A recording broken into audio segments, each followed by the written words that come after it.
Bismillahirrahmanirrahim. Assalamualaikum warahmatullahi wabarakatuh. Perkenalkan, saya Umrah Safira dengan NIM L0212110008 dari Program Studi Manajemen Sumber Daya Perairan Angkatan 2021 Universitas Hasanuddin. Di sini saya akan menjelaskan mengenai materi teknik-teknik rehabilitasi atau cara-cara apa saja yang harus dilakukan untuk merehabilitasi terumbu karang. Sebelum masuk pada materi jenis-jenis rehabilitasi pada terumbu karang, saya akan menjelaskan sedikit pendahuluan mengenai terumbu karang dan rehabilitasi. Terumbu karang termasuk ekosistem yang rentan perubahan lingkungan perairan, baik yang disebabkan oleh faktor alami atau autogenik seperti gempa bumi, badai, tsunami, pemangsaan, pemanasan global, dan pengaruh perubahan iklim lainnya, maupun oleh faktor manusia atau antropogenik. Di Indonesia, kerusakan ekosistem terumbu karang sebagian besar disebabkan oleh aktivitas manusia, seperti penambangan batu karang, penangkapan ikan menggunakan bahan peledak, zat beracun, dan alat tangkap yang pengoperasiannya merusak terumbu karang. Pencemaran perairan oleh limbah domestik, pertanian, dan industri dari kegiatan di darat atau land-based activities, maupun di laut. Siltasi dan sedimentasi akibat erosi tanah di daratan, penambangan, abrasi, dan reklamasi pantai di sekitar terumbu karang. Selanjutnya, rehabilitasi terumbu karang adalah upaya memperbaiki ekosistem terumbu karang yang telah rusak menjadi berfungsi kembali. Dalam pencegahannya, kita dapat melakukan tindakan konservasi atau rehabilitasi terhadap terumbu karang. Salah satu cara dalam merehabilitasi terumbu karang yang rusak yaitu dengan menggunakan teknik-teknik sebagai berikut. Yang pertama itu ada teknik rehabilitasi Artificial Patch Reef atau APR. Rehabilitasi terumbu karang dibuat untuk melindungi karang-karang bercabang Acropora dan bertujuan untuk menumbuhkan habitat baru. Artificial Patch Reef atau APR telah diaplikasikan di perairan dangkal yang keruh sekitar terumbu alami. APR adalah struktur terumbu buatan tersusun atas modul blok beton melingkar bertingkat dan dipasang di sekitar terumbu karang alami, serta pada permukaan substratnya dilakukan transplantasi karang. Terumbu karang buatan Artificial Patch Reef adalah metode rekayasa ekosistem terumbu karang untuk menyediakan tempat atau media agar tercipta ruang untuk memperbanyakkan koloni karang yang secara vegetatif dan generatif. Gambar di atas merupakan contoh teknik rehabilitasi Artificial Patch Reef.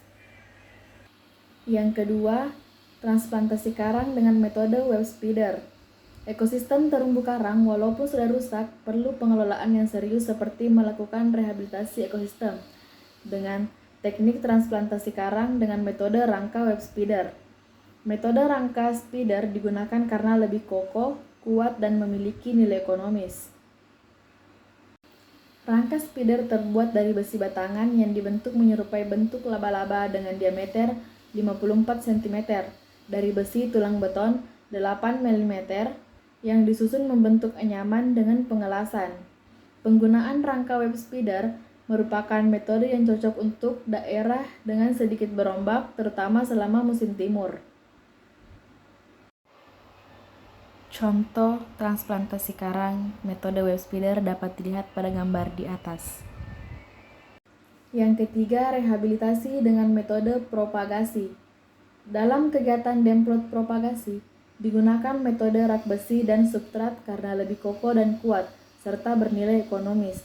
Rak ini dibuat dari bahan besi batangan yang kemudian dibentuk menyerupai rangka meja dengan panjang 100 cm dan lebar 100 cm, yang di atasnya ditutupi dengan besi tulang beton dengan ukuran 6 mm disusun membentuk anyaman dengan pengelasan.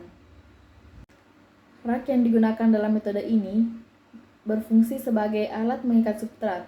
Rak atau meja transplant berfungsi juga sebagai nursery ground, yaitu tempat pembudidayaan bibit atau pembesaran bibit yang disesuaikan dengan tujuan transplantasi.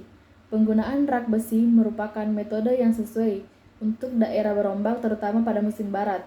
Metode rak besi digunakan mengingat pada lokasi kegiatan dasar perairan banyak terdapat terumbu karang mati akibat pengeboman ikan, memiliki arus dan gelombang yang kuat.